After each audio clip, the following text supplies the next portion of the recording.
os jovens e a reforma. Uma reflexão sobre a reforma protestante no século XVI e suas implicações para o século XXI.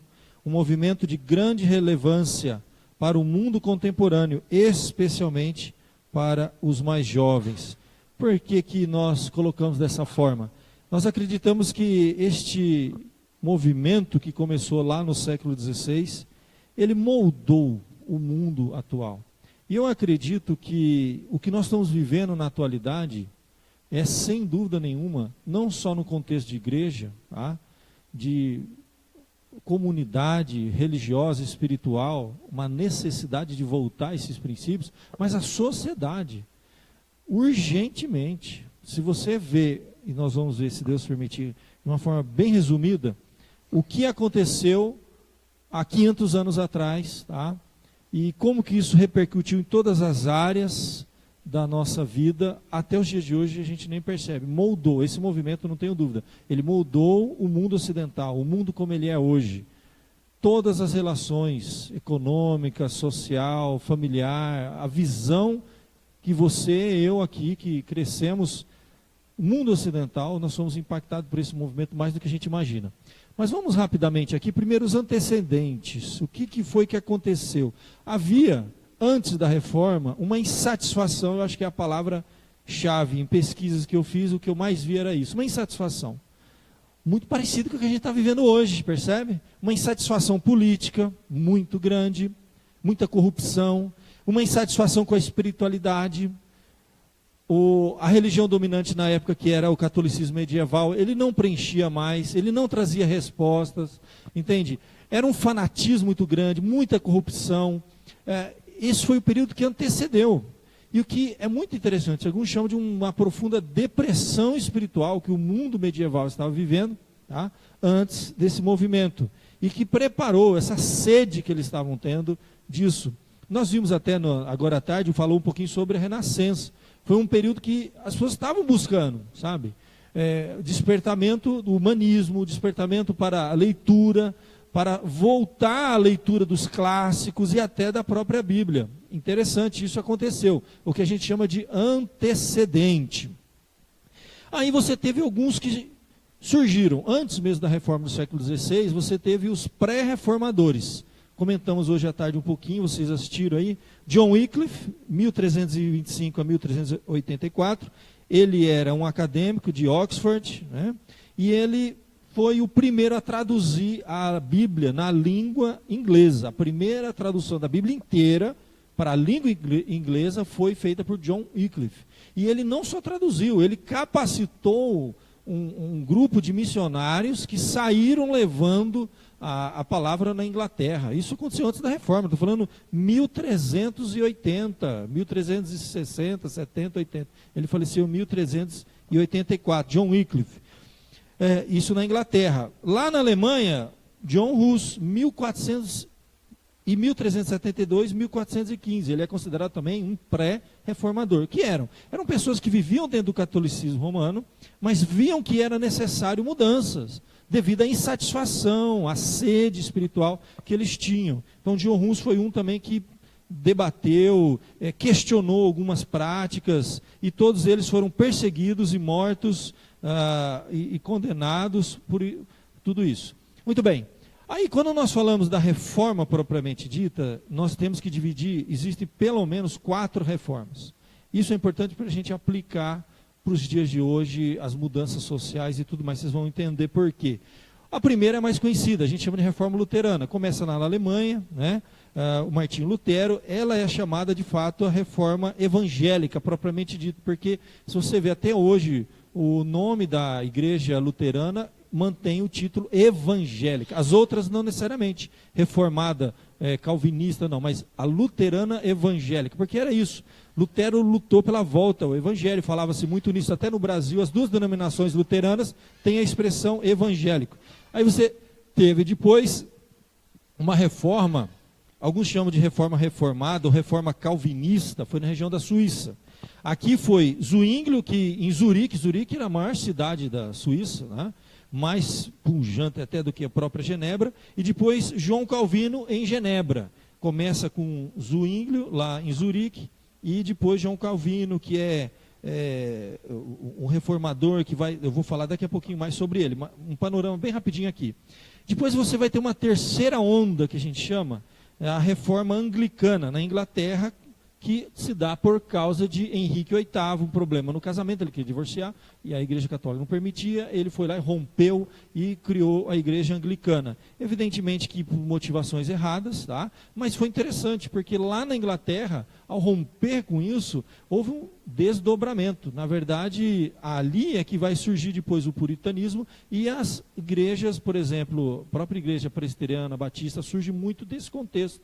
A nossa fé é a Confissão de Fé de Westminster, que é lá na Inglaterra. Então, essa reforma anglicana, apesar de ter começado por uma motivação equivocada do Henrique VIII, ela abriu portas para que depois os verdadeiros cristãos questionassem algumas coisas da igreja anglicana, e você teve o movimento puritano e uma série de outras coisas que vão surgir. E por fim você tem uma outra reforma, também chamada reforma anabatista. Ela é conhecida como uma reforma radical, porque eles discordavam dos reformadores anteriores e eles eram mais separatistas. A grande diferença que há entre este grupo aqui de cima e este grupo aqui mais radical, não quer dizer que os batistas vieram dos anabatistas, isso é uma briga. Se você conversar com um batista esclarecido, ele vai dizer que não, que o movimento dele surge do desdobramento dos puritanos, que é os batistas reformados. Mas de qualquer forma, os anabatistas realmente não batizavam crianças, e o mais importante, eles tinham uma visão de trabalho diferente. Eles eram separatistas, eles se separavam do mundo. Eles acreditavam que o mundo era totalmente perdido, não tinha mais nada para fazer, e eles viviam fechados em guetos. Enquanto que a reforma aqui, por exemplo, calvinista, a visão que eles tinham era totalmente diferente. É de transformação do mundo, tá? Não de separação do mundo, é de transformação do mundo. Você vai entender por que isso muda tudo. Evidentemente que depois disso você vai ter os personagens mais importantes para nós. Quem são os personagens mais importantes na reforma? Martinho Lutero, eu não posso deixar de colocar destaque, né, para ele, apesar de que teve muitos outros reformadores. Então você tem aqui Martinho Lutero, essa frase, eu acho que sintetiza muito a ideia dele, né? A paz, se possível, mas a verdade a qualquer preço. Realmente ele foi o que deu o start inicial. A gente pode resumir rapidamente aqui, né? Martinho Lutero da Alemanha, 1483-1546. Pouco tempo após iniciar o estudo em direito, se tornou monge agostiniano, foi ordenado em 1507, ou seja, 10 anos depois, 1517, ele já estava fixando as famosas 95 teses na porta da igreja do Castelo de Wittenberg. Então, só para você entender, interessante isso, ele estava seguindo o direito, ele formando-se estudando direito, tá? Ele teve uma experiência e acabou se convertendo, né? A fé cristã, muito sincera, a conversão dele, tanto que ele deixou uma carreira muito promissora na época, que era direito, né? Estudo das leis, e foi se tornar monge agostiniano, contrariando toda a família, evidentemente. Os pais investiram, ia virar um advogado brilhante, ele tinha retórica, tinha né? Muito bem, e ele acaba se tornando um monge agostiniano, ordenado em 1507. Durante 10 anos foi o período que Agostinho lutou contra as questões que ele não concordava, lendo a Bíblia, ele comparava com as práticas, tudo estava fora e realmente não deu. O propósito de Lutero não era rachar a igreja, isso é muito claro nos escritos dele, era reformar, como os pré-reformadores tentaram e foram mortos. Ele quase foi, pela providência divina, acabou não sendo morto. E então a história dele, depois que ele vai fixar essas teses, ele vai começar um debate atrás de debate, com concílios da igreja e tudo mais. No fim ele é excomungado, ele vai ser preservado porque tentaram matar ele fica escondido num castelo, traduz a Bíblia para o alemão. Enfim, não tem jeito, a reforma ela vai surgir daí, o rompimento com a igreja católica. Um pouquinho depois vai surgir João Calvino, que eu acredito que essa frase sintetiza muito o pensamento dele. A fé não consiste na ignorância, mas no conhecimento. E acredito que foi necessário, vamos dizer assim, o vigor, né? O ímpeto de Lutero para fazer o que ele fez, dar aquele primeiro passo, mas depois era necessário alguém como João Calvino, que tinha uma mente mais cartesiana.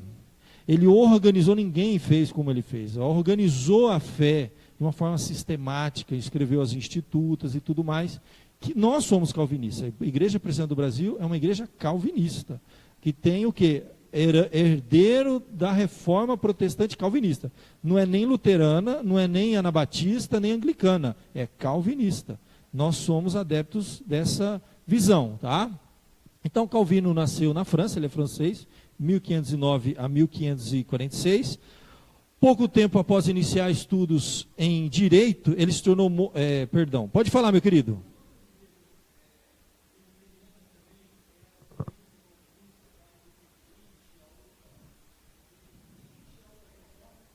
Então, é até uma pergunta interessante. Na verdade, o que acontece? Você tem a primeira igreja presbiteriana reformada, depois você vai ter ramificações, desdobramentos, né?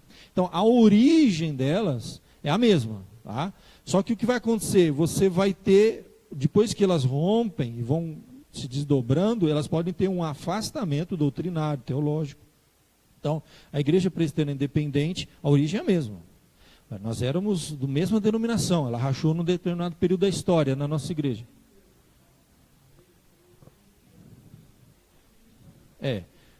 Teríamos que fazer um estudo bem detalhado sobre as igrejas presbiterianas, e a gente vai fazer isso nos nossos cursos que a gente pretende dar na nossa igreja. Mas o que eu posso resumir rapidamente para você, a origem é essa. Só que o que acontece? A igreja presbiteriana, ela não é uma igreja do Estado como a luterana. A luterana tem esse problema ainda. Por exemplo, se você for trabalhar na Alemanha, um amigo da minha esposa foi trabalhar na Alemanha, na área dela, de ciência de computação. E ele mandou um e-mail louco da vida, que no olerite dele veio descontado o dízimo. Então acontece, é um imposto, é uma taxa, né? Vem no olerite, não importa. Mas não vou na igreja, não importa. Se você quiser, a igreja está lá, ó, a sua taxa para manter a igreja, é do Estado. É diferente. Então quando ele funda a igreja luterana num país, ele continua preso, assim, ligado, sabe, como uma hierarquia. A igreja, na visão calvinista, vamos dizer assim, ela não tem isso, ela não é uma igreja do Estado, ela não tem essa hierarquia. Por isso que os americanos saíram da Inglaterra, né, os puritanos, fugindo da perseguição, foram para a América do Norte, fundaram os Estados Unidos da América do Norte, fundaram as igrejas americanas ali, todas, né, as presbiterianas, mesmo enquanto estava se fazendo a Constituição dos Estados Unidos da América, eram as mesmas pessoas praticamente que estavam escrevendo a Constituição da Igreja Presbiteriana Americana, que é a mesma que a nossa. Né? A ideia representativa, parlamento, presbítero, toda essa visão foi sendo transferida. Então acontece, veio um missionário, Simon, para cá, para o Brasil, implantou a Igreja Presbiteriana, começou como um missionário da Igreja Presbiteriana Americana. Simon, que se formou em Princeton, lá da Igreja Americana. E aí o que acontece? No momento que ela começa a andar com as próprias pernas, corta. Não tem mais nada de ligação com aquela igreja. Então ela tem uma autonomia, ela pode se desviar ou não. Então nesse meio, o que vai acontecer? Alguns grupos rompem. Então você, por uma série de razões, você tem grupos que podem romper com a igreja. Ela não tem mais essa ligação. Então é assim que funciona. A Igreja Presbiteriana do Brasil, por isso que é IPB. Entende? Ela é desligada dos outros países. Tá? Então a nossa Igreja Presbiteriana segue essa linha, certo? Depois a gente pode estudar com mais calma, mas a origem é essa. Você vai ter, por exemplo, a igreja presbiteriana renovada, não tem nada a ver. É uma igreja que ela tem assim, alguns pontos semelhantes, mas a doutrina ela é pentecostal, não tem nada a ver com a nossa igreja. Tá? O que você tem é a igreja presbiteriana conservadora, a igreja presbiteriana fundamentalista, são igrejas que, ramos que saíram dessa igreja que foi a primeira. Isso, independente também.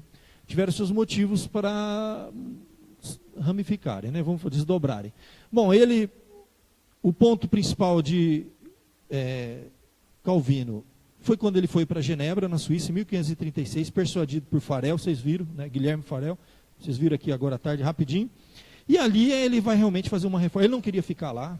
Na verdade, ele vai ser expulso depois ele volta de novo. Tem até uma coisa interessante, diz que ele era muito sistemático, né? Então ele começava a fazer sermões, ele pegava um livro da Bíblia e ia fazendo sermão, sabe? Aí ele pegava os salmos, tudo escrito, a gente tem todos os sermões dele escritos, aí ele ia lá, todos os livros da Bíblia, os evangelhos, as cartas. Aí ele foi expulso da cidade, uma série de problemas, era perseguido também. Aí ele fica anos fora, quando ele volta, ele parou no versículo, anos depois, né? Nós paramos anos atrás, no versículo tal. Vamos continuar nosso sermão aqui.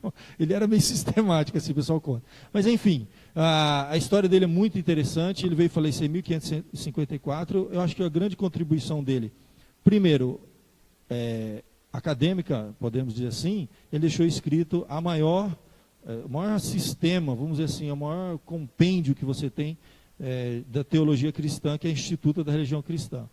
É extraordinário. E depois, aqui é que você vai ter realmente um impacto muito profundo na sociedade. A Reforma de Genebra, na cidade de Genebra, foi a mais profunda, abrangendo aspectos sociais, econômicos, culturais, científicos, educacionais, mais do que todas as outras. Então é daqui que a gente vai começar a perceber algumas mudanças. Por quê? Na visão desses reformadores, bem diferente, por exemplo, dos anabatistas, que eram separatistas, que acreditavam que você tinha que se isolar do mundo, que infelizmente é uma mentalidade evangélica brasileira, eles não querem mudar a sociedade, eles querem se isolar da sociedade, ou no máximo colocar um rótulo de gospel, entende? Então, está tudo errado, não é a visão da reforma. Tá? O que a gente está vendo aqui no Brasil não é a visão da reforma, cristianizar através de leis lá do parlamento, não é assim que você vai mudar as coisas, no grito, no berro, está tudo errado. Mas vamos rapidamente aqui fazer esse resumão aqui que a gente está fazendo sobre esse tema. O impacto na sociedade. Eu acredito que aqui, para mim, esses 2 pontos, eles vão sintetizar a perspectiva espiritual que eles tinham da vida e como que isso impacta na sociedade. Essas 2 passagens bíblicas, para mim, sintetizam o pensamento reformado. Eles entendem, porque a reforma não é um movimento humano, tá? É um movimento espiritual e humano e social. Ele não é um movimento social, é um movimento espiritual que reverberou na sociedade. Não ficou preso a 4 paredes. Porque eles voltaram-se para a palavra de Deus e textos como esse, que mesmo no vídeo que eu passei hoje para vocês, cita esse texto. Quer comais, quer bebais, ou faceis qualquer ou outra coisa qualquer, fazer tudo para a glória de Deus. Então o ponto que eles, para mim, é chave. É o coração, né, desse movimento. Tudo para a glória de Deus. Então, o que eu fizer, eu posso fazer para a glória de Deus. Eu posso trabalhar para a glória de Deus. Trabalho não é uma coisa errada. Eu posso fazer arte para a glória de Deus. Música, pintura, qualquer coisa. Casar, viver, formar uma família, um empreendimento, um trabalho para a glória de Deus. E outra coisa, essa visão de não ser separado do mundo, mas ser um elemento transformador da sociedade. Não pesque os tires do mundo, foi o que Jesus disse no Evangelho de João, capítulo 17. Mas que os livre do mal. Não são do mundo, como eu também não sou, disse Jesus na oração sacerdotal. Então, essas 2 coisas é que irão nortear o movimento. E o que vai acontecer? A gente tem que entender o que é cultura, primeiro. Rapidamente aqui, olha. Cultura, a gente pode dizer, derivada da palavra ligada à jardinagem, horticultura, cultura da terra, refere-se o quê? A cultura de hábitos, interesses, língua, vida artística de uma nação. O gosto e o hábito que rege um povo, as tendências gerais que marcam um povo, pode ser a alta cultura, a elite, ou a cultura popular, das massas. Então, o cristianismo ele tem uma forma de lidar com a cultura. Tem um livro que eu gosto da forma que ele dividiu esse livro, que ele vai fazer uma análise de cada uma dessas formas. O cristianismo, o Cristo contra a cultura, o Cristo da cultura, acima da cultura, a cultura em paradoxo e o Cristo transformador da cultura. Cada capítulo ele vai discorrer. O mais importante para nós é Cristo transformador da cultura. Essa é a visão. Eles entenderam que o evangelho não é para ficar fechado em 4 paredes. Que Deus criou o mundo, tá? E a glória de Deus deve ser exaltada em todas as esferas da sociedade. Não o conceito anabatista, ou o conceito mais fanático, meio fundamentalista, ou até na ética, eu não sei dizer, pentecostal e neopentecostal da nossa sociedade, que é muito mais isolacionista. Eles se isolam, eles se fecham na igreja e acham que isso vai mudar a sociedade. Entendeu? Não é essa a visão da reforma. A reforma é diferente. Eu vou glorificar Deus, tá? Como um professor, como um policial, como... Para você ter uma ideia, na Batista não podia servir o exército, por exemplo. Essa visão fechada, sabe? E tem movimentos assim ainda. Você tem algumas seitas que você não pode servir o exército, não pode, sabe aquelas coisas? Não pode fazer isso, não pode fazer aquilo, não pode tirar sangue, não pode, sabe aquela... Isso é coisa de seita. Então, a reforma, se ela fosse uma seita, ia morrer lá. Não ia nunca chegar aqui, né? Não ia transformar a sociedade. Como a visão deles é diferente, é bíblica, a visão bíblica é essa, olha. Nós não somos apenas observadores da providência de Deus no mundo, mas queremos ser agentes de Deus no mundo. Eles acreditam que a doutrina da providência, que Deus está agindo na sociedade. Eles não querem ser só observadores, eles querem participar. Eles chegavam a dizer assim, frases como essa: não há ilusão que este mundo será transformado num paraíso pelo progresso humano, mas é possível ver as mãos de Deus nos avanços científicos, da medicina, das artes, no conhecimento em geral. Então eles queriam transformar a sociedade, e foi exatamente isso que aconteceu. Eles faziam o que a gente chama de leitura das duas verdades de Deus, né? Os dois livros de Deus. Eles falavam do livro da criação e o livro da redenção, que é a Bíblia. Salmo 19, os céus proclamam a glória de Deus e o universo anuncia a obra das suas mãos, e vai discorrendo todo o livro da criação. Deus escreveu esse livro. E aí depois tem o livro da redenção, Bíblia. A lei do Senhor é perfeita, restaura a alma. No Salmo 19 faz essa divisão. Eles tinham essa visão. E essa visão, eles acreditavam o seguinte: eles liam esses dois livros. Então eram cientistas que acreditavam na palavra, liam nesse livro, e depois eles iam, durante a semana, eles iam ler o outro livro de Deus, e não havia nenhum tipo de incompatibilidade com essas duas coisas. Tá? Eles não viviam essa esquizofrenia que os evangélicos vivem. São crentes no domingo, na igreja, no resto da semana. No meu trabalho, eu faço o que eu quiser, na minha vida íntima, pessoal, no meu namoro. Isso é uma esquizofrenia, isso é antibíblico, tá? Isso é um pecado, né? Eles acreditam que o cristianismo ele tem que invadir todas as áreas da minha vida, senão eu virei um fariseu. O que é o farisaísmo? Era isso. Ele é religioso no domingo, no resto da semana ele não é religioso. Entende? A fé dele não saiu das quatro paredes. Então a reforma ela muda a sociedade, porque a fé sai das quatro paredes e transforma famílias, transforma a sociedade. E aí o que acontece? Essa visão dos dois mundos de Deus, dos dois livros de Deus, é que permite isso. A W. Tozer, que foi um teólogo reformador, ele tinha uma frase que eu gosto muito, que ele diz assim: uma nova e rica mina se abriria no mundo de nossos poderes conscientes, se pudéssemos aprender a reconhecer a Deus na natureza, bem como na graça, pois o Deus da natureza é também o Deus da graça. Deus da criação, livro da criação e livro da redenção. É típico do homem não regenerado que ele só pode ver a Deus na natureza. E o cristão imaturo, alguns movimentos, alguns fenômenos, só vê Deus na graça. Mas o cristão esclarecido, que é o que a gente quer alcançar, maduro, é capaz de reconhecer a Deus na criação, bem como na redenção. E aí então a reforma mesmo impactou na sociedade e na vida de todos, em todas as áreas. Você vai ver, por exemplo, aqui, família, arte, música, literatura, ciência, educação. O que acontece? A igreja medieval, católica, apostólica, romana, naquele momento, ela separava o profano do sagrado. Então, o secular do sagrado. Então, o que é o secular? O trabalho é secular. O que é secular? Casamento é secular. O que é sagrado? Missa, igreja. Então, essa separação, quando eu quero glorificar Deus, para mim glorificar Deus, o que eu tinha que fazer? Eu tinha que dar meus bens para os pobres e para o mosteiro. Mais ou menos isso, que eles faziam. Franciscano, um monge. Foi o que Lutero fez. Ele acreditava que para glorificar a Deus, no início, antes de ele entender a Bíblia, eu não conhecia a Bíblia, ele abandonou a carreira de direito e virou um monge. Bom, foi bom porque depois Deus usou, né? Mas a mentalidade era essa. Então, a pessoa não transformava a sociedade através do seu trabalho. Então, foi resgatado nesse período da história, por isso que os padres não casam. Então, o que acontece? O casamento é uma coisa secular. Para os reformadores na Bíblia, não. Quer comais, quer bebais, está falando das coisas mais elementares que todo humano faz. Tudo para a glória de Deus. Então, o casamento, família, foi resgatado novamente. O que perdeu-se, né? Então, resgataram o quê? O conceito bíblico de que valoriza a formação da família como um ato que glorifica a Deus. Deus é glorificado na família. Então, aí volta lá para a Bíblia, está tudo lá. A forma que o marido ama a esposa, como Cristo amou a igreja, a esposa, o marido, a criação dos filhos. Deus é glorificado na família. Então, é um resgate, dizem até, interessante isso. Houve uma mudança na reforma. Por exemplo, o casamento, até então, ele era predominantemente arranjado. Ele era um acordo. Não havia o romance. A partir daqui, alguns historiadores dizem que a ideia de romance começa a surgir. Que é uma coisa bela. Que Deus tem a pessoa certa para você, amor, paixão. A literatura vai começar a escrever sobre isso. Aí que começa a surgir romance. Entende? Depois da reforma, porque eles passam a ter uma visão do mundo diferente do que os católicos apostólicos romanos medievais tinham naquela época. Que casamento era uma coisa arranjada, era quase um mal necessário.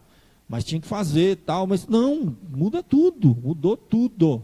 A ideia, romance, está aí, ó, coisa bonita, né? Vamos lá rapidamente aqui, ó, na arte. Gente, Lutero dizia, eu até andei postando umas notinhas aí na internet esses dias, não sou da opinião que as artes devam ser jogadas de lado ou desprezadas pelo evangelho, como prestam algumas pessoas super espirituais. Então, naquela época, antes da reforma, a arte, ela girava em torno da igreja. Então, os artistas, o que eles tinham que fazer? Michelangelo, ele tinha vitrais da igreja, fazer esculturas de mármore com os temas bíblicos, tudo girava em torno da igreja. Quando a reforma vem, eles começam a mostrar que não, a criação é de Deus também. Então, se eu pintar um quadro, uma paisagem, eu estou glorificando a Deus. Se eu fizer uma natureza morta, estou glorificando a Deus. Não existia esse tipo de arte. A arte passou por uma revolução. Teatro era teatro evangélico, cristão, vamos dizer, né? Católico, dentro da igreja, para transmitir a mensagem. Não. Depois dessa visão, começou a surgir teatros lá na Inglaterra, na Europa, que tinham inúmeras temáticas diferentes. Então, houve uma revolução. Os pintores, olha, ao libertar a arte como empreendimento secular para a glória de Deus, surgiram nomes como Rembrandt, Vermeer. Os grandes pintores surgem desse período da história, porque até então eles estavam fechados dentro de uma caixinha. Na música, os reformadores, por exemplo, se movimentavam entre o secular e o sagrado na área da música, como esferas legítimas e divinamente ordenadas, mas não confundiam as duas. Então não tinha problema nenhum o cara ser músico, viver de música, trabalhar com isso. Ele podia tocar numa orquestra durante a semana, numa banda, onde fosse, e domingo ele tocava para Deus na igreja, porque ele estava servindo a Deus lá também. Ele glorificava a Deus lá também, ele levava a ética de vida para Deus lá também. Ele não ia fazer coisas erradas, ele ia glorificar a Deus no seu trabalho, então não havia separação para eles. Por exemplo, o teólogo Teodoro de Beza escreveu a primeira tragédia francesa. Além de escrever tomos teológicos, 1519, 1605. Pessoas que eram teólogos, mas não era errado eles andarem no campo das artes, da música, peças de teatro. Foi uma mudança na sociedade. Calvino encorajou, por exemplo, o desenvolvimento de sociedades musicais na comunidade. E muita coisa aconteceu nessa área. Estou dando uma coisa panorâmica bem rápida. Literatura, a gente diz, meu querido, que como libertou também das garras, né, da igreja, a reforma deu liberdade para o surgimento do romance moderno. Lembra que eu falei romance? Essa ideia não era profano isso. Mas não, é bíblico, é de Deus, é abençoado, é maravilhoso. Tá? E uma variedade de explorações literárias surgiram. A gente diz que a era dourada da literatura inglesa está totalmente ligada à reforma protestante, que é o maior celeiro de literatura, lá dentro Inglaterra, a língua inglesa, foi produzida nesse contexto.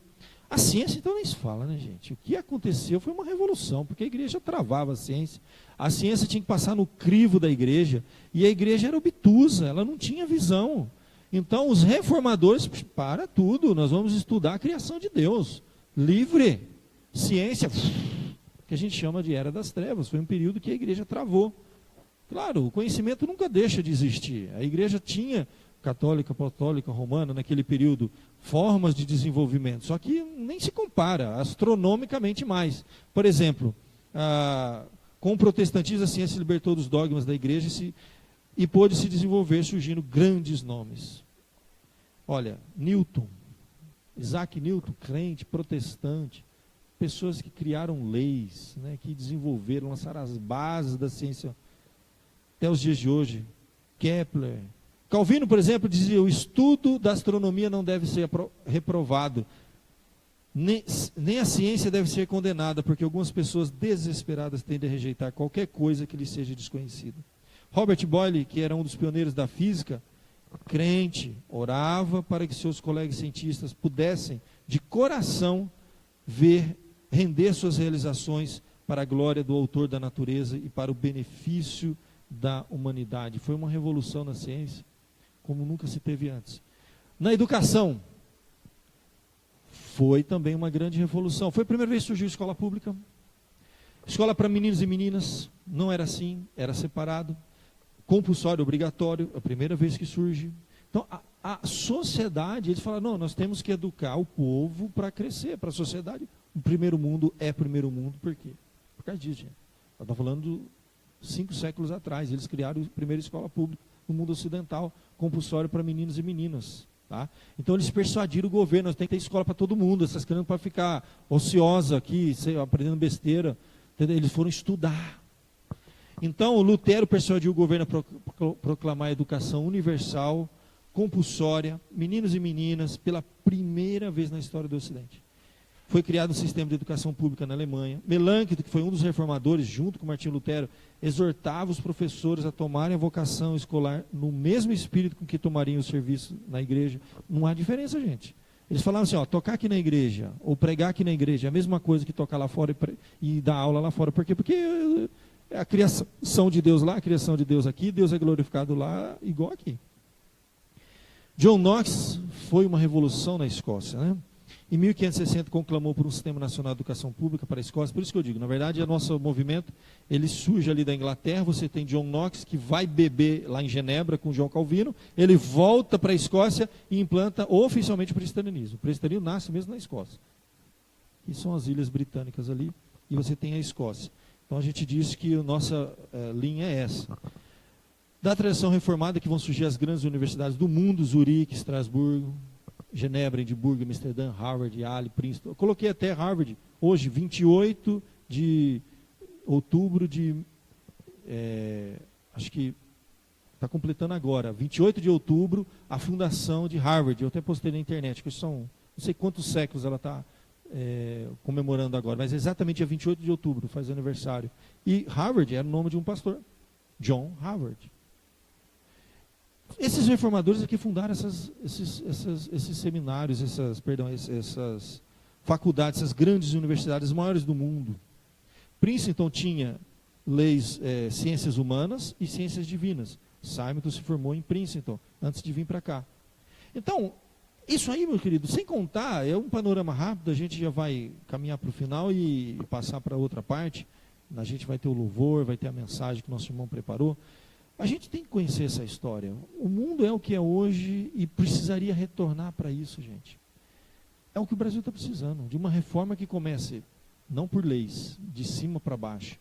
É a verdadeira revolução, é de dentro para fora.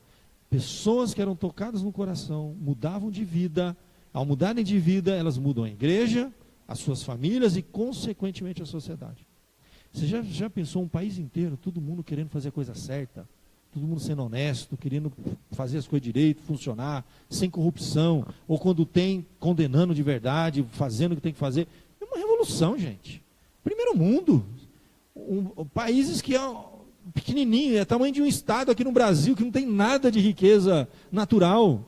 A riqueza que eles têm é o povo, que se torna culto, inteligente e honesto. Muda, né? E se torna as potências. A Inglaterra foi por muito tempo a maior potência do mundo, né?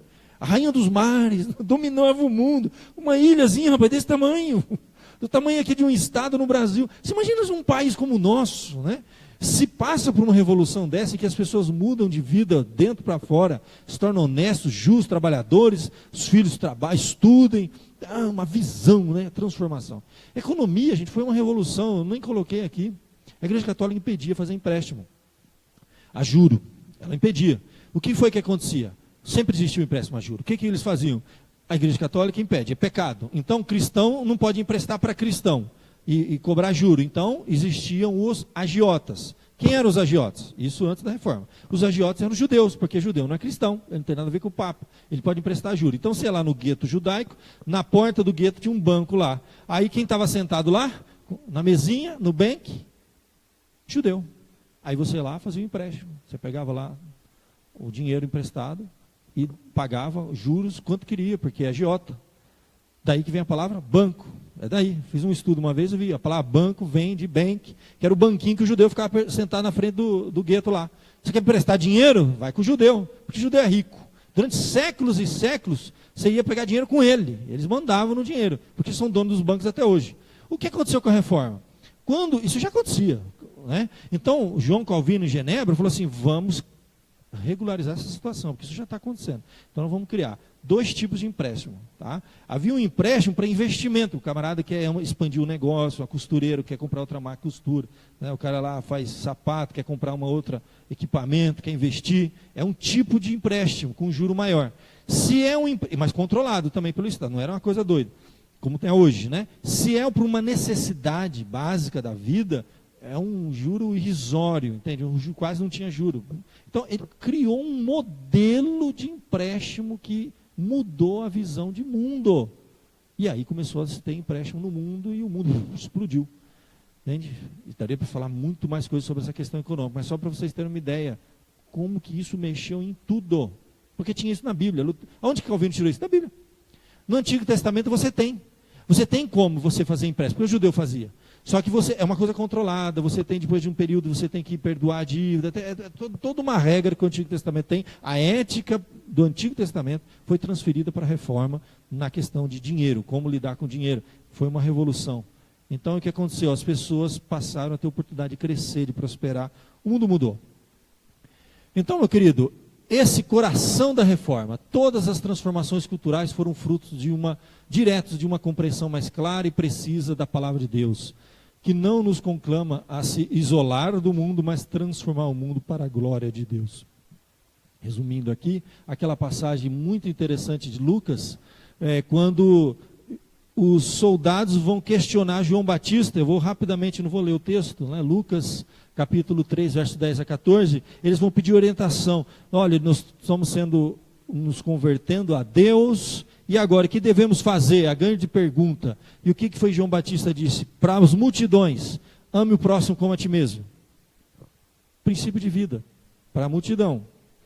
Para os publicanos, publicano é político, servidor público, pratica justiça. Entendeu? Para os soldados romanos, as autoridades da época, o que ele disse? Não sejam opressores, não sejam hipócritas, não sejam corruptos. Servidores públicos. Então, gente, você tem um resumo aqui, ó. A reforma colocou em prática essas realidades. O amor ao próximo, a prática da justiça, e condenou, foi radicalmente contra qualquer tipo de opressão das autoridades, hipocrisia e corrupção. Foi o que João Batista disse lá no início do Evangelho. O que foi a reforma protestante? O resgate desses princípios que transformou o mundo. Por isso que Jesus disse na oração sacerdotal, que tem 3 vezes a palavra mundo, não peço que os tires do mundo e que os guarde do mal. Então o que é uma reforma? É a ideia dessas duas coisas. Não é se separar do mundo, é transformar o mundo.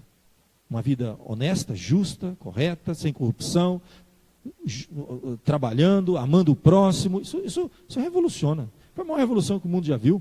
É daí, meus queridos, que podemos dizer como que devemos viver nesse mundo. Os reformadores entenderam, então, com passagens como essa, por exemplo, que eles diziam, todas as coisas são lícitas, Paulo, 1ª carta dos Coríntios, mas nem todas convêm. Todas as coisas são lícitas, mas eu não vou me deixar dominar por nenhuma delas. O que não convém? Paulo vai dizer, ele vai continuar, lá em 1 Coríntios capítulo 6, ele vai falar, olha, o que não convém. Ele tem uma lista de coisas que não convém. O que acontece hoje? O evangélico, ele deixa de fazer coisas que Deus aprova e faz coisas que Deus condena. O que acontecia na época, o cristianismo. Eles se isolavam, não faziam coisas que Deus até ordenava fazer e recomendava fazer, e faziam o que Deus condenava. Então era invertido. O que a gente não tem que fazer? Não tem que fazer coisas erradas. Aí Paulo fala, não vos enganeis, impuro, idólatra, adúltera, tem uma lista de coisas. Então, bêbado, maldizente, roubador, é isso, ele não vai entrar no reino de Deus. Mas eu sou membro de igreja, mas que daí? Não entra no reino de Deus. Nós estamos falando de vida, transformação. Foi isso que mudou. Todas as coisas estão no meu poder, mas eu não serei apoderado por coisa nenhuma, eles diziam. Então, essa mudança, para nós e para os jovens, eu poderia dizer sem medo, nós não devemos separar das coisas comuns dessa vida. Pelo contrário, Deus deveria ser glorificado lá no seu trabalho, na sua escola, na sua faculdade, no seu relacionamento familiar, no seu namoro. Deus está sendo glorificado no seu namoro? É uma pergunta que a gente tem que fazer. Quando você namora, Deus está lá abençoando, está sendo glorificado. Na sua escola, Deus está sendo glorificado. Se não, filho, é farisaísmo. É de ser crente domingueiro. Não adianta nada. Não há reforma de vida, não há reforma de igreja, muito menos de sociedade. Aí o que a gente não deve fazer? A impureza, a idolatria, a sexualidade, essas coisas que a gente não deve fazer. A avareza, a embriaguez, a maledicência, são as categorias que foi colocado lá por Paulo. Transformação de vida, reforma era isso, gente. Então, o que um jovem, eu deixo para você, jovem, uma palavra para você, o que você tem que fazer? Eu sempre digo o seguinte, olha, 3 coisas que você deve fugir, e você quer reformar a sua vida, e ser de fato um verdadeiro herdeiro da reforma. Comece reformando a sua vida pessoal. Como Bill Gates falou, comece arrumando o seu quarto. Quer mudar o mundo? Arruma o seu quarto. Vamos começar por lá. Esse é o grande princípio que a gente tem que colocar. E eu digo 3 coisas que o cristão deveria fugir. Fugir da paixão da mocidade. Meu querido, é uma fase importante, linda, maravilhosa. Vai lá ler Eclesiastes, lê aquelas passagens maravilosas. Foge outro sim das paixões da mocidade. E segue o quê? A justiça, a fé, o amor, a paz, com os que de coração puro invocam o Senhor. Como você tem fugido dessas coisas na sua vida e como você tem seguido justiça, fé, amor, paz, o coração puro. Fugir da impureza, está lá em 1 Coríntios 6,18. Qualquer outro pecado que uma pessoa cometer é fora do corpo, mas aquele que pratica imoralidade é contra o próprio corpo. Outra coisa que a gente tem que fugir, da idolatria. Já preguei milhões de vezes aqui, gente. Idolatria não é uma imagem. Simplesmente, idolatria é tudo aquilo que controla o nosso comportamento, que toma o lugar de Deus. O dinheiro pode se tornar um ídolo na minha vida, o sucesso, a carreira, uma obsessão, sexo, qualquer coisa, está controlando a sua vida. Está impedindo você de viver uma vida que glorifique a Deus. E está vivendo uma vida voltada para si. Está controlando. Por isso que ele diz lá em 1 Coríntios. Fugir da idolatria. 3, fugir. Fugir da paixão da mocidade, fugir da idolatria e por último, foge do amor ao dinheiro. Dinheiro é poder. Isso não pode controlar a sua vida. Não confie no dinheiro, não confie nisso, confie no Senhor Deus que te abençoa. Porque o amor ao dinheiro é a raiz de todos os males e alguns nessa cobiça se desviaram da fé. A si mesmos se atormentaram com muitas dores. Tu, porém, e é para mim e para você. Foi escrito para Timóteo, mas serve para cada um de nós. Para o jovem Timóteo e para você, jovem. Homem de Deus, mulher de Deus, jovem de Deus, foge destas coisas. 3 foges na Bíblia. Antes segue a justiça, a piedade, a fé, o amor, a constância, a mansidão. A gente tem que resistir, como a Bíblia diz, resistir ao diabo, ele fugirá de vós. A gente não resiste a Deus, a gente obedece a Deus. Foge do pecado, resiste ao diabo e obedece a Deus. Que você vai ser abençoado. 2 resistências que ele coloca no final aqui para a gente fechar. Resistência ao diabo, resistir ao diabo e ele fugirá de vós.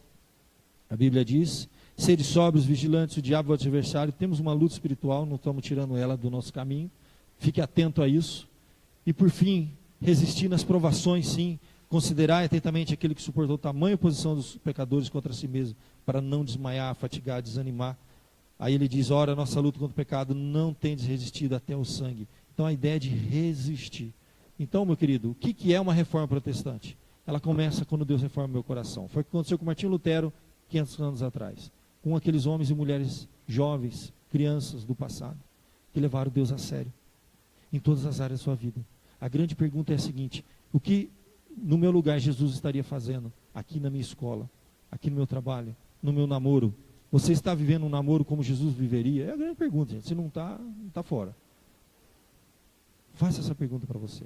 Você tem resistido a algumas coisas que vão destruir sua vida? Você tem fugido do mal?